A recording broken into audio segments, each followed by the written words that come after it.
हम खामनेई को खत्म कर सकते थे, और वो भी एक बेहद अपमानजनक भयानक मौत से, लेकिन हमने छोड़ दिया।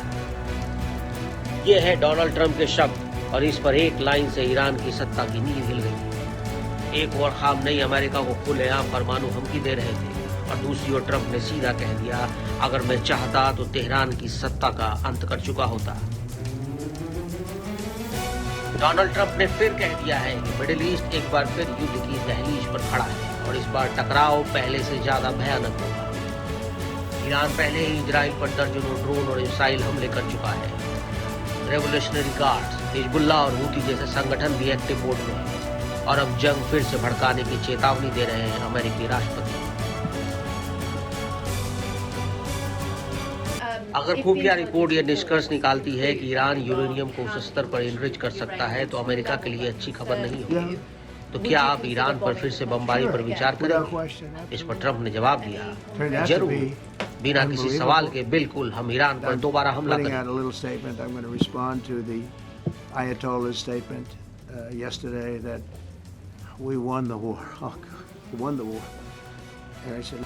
ये बयान सिर्फ बयानबाजी नहीं, ट्रंप ने याद दिलाया जनरल कासिम सुलेमानी को अमेरिका ने मार गिराया था, और अगर जरूरत पड़ी तो अगला नंबर शायद खामनेई का होगा।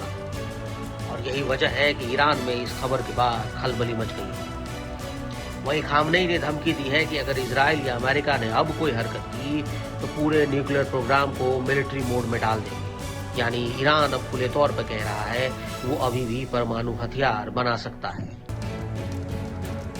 हमारे सभी लड़ाके तैयार हैं, उंगलियां ट्रिगर पर हैं। अगर दुश्मन कोई गलती करता है तो उसका डटकर और जोरदार तरीके से सामना किया जाएगा, जैसा पिछली 12 दिनों में हमने किया था।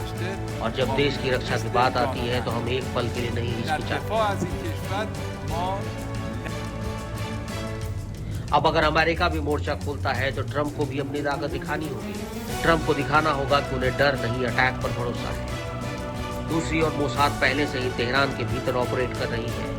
सूत्र बताते हैं कि अमेरिका और इजराइल मिलकर ऑपरेशन फाइनल लाइन पर चर्चा कर रहे हैं। हालांकि ऑपरेशन राइजिंग लायन के बाद ट्रंप ने कहा था कि हमने ईरान के न्यूक्लियर प्रोग्राम को पूरी तरह खत्म कर दिया है। उन्होंने कहा था कि अब और सैन्य कार्रवाई की कोई जरूरत नहीं है, और जो किया अमेरिका ने वो काफी था। तब ईरान ने भी राहत की सांस ली थी। ट्रंप ने यह भी कहा था कि खामनेई को हटाने का कोई एजेंडा नहीं था। लेकिन क्या अब सिर्फ ये पॉलिटिकल बयानबाजी ही रह गई थी, या फिर खुफिया एजेंसियों के पास कुछ ऐसा है जो दुनिया को नहीं बताया गया? अब ईरान ने अपनी सेना को हाई अलर्ट पर रखा है। सभी रिवोल्यूशनरी गार्ड्स को सीमाओं पर तैनात किया गया है। वहीं संयुक्त राष्ट्र और यूरोपीय संघ अमेरिका से संयम बरतने की अपील कर रहे हैं। यूएन अलर्ट मोड पर है।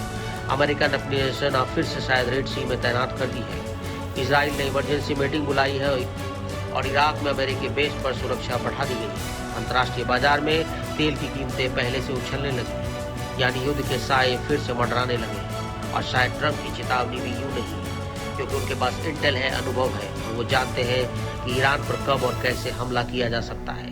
और इस बार अगर जंग हुई तो ये पहले से कहीं ज्यादा विनाशकारी साबित होगी।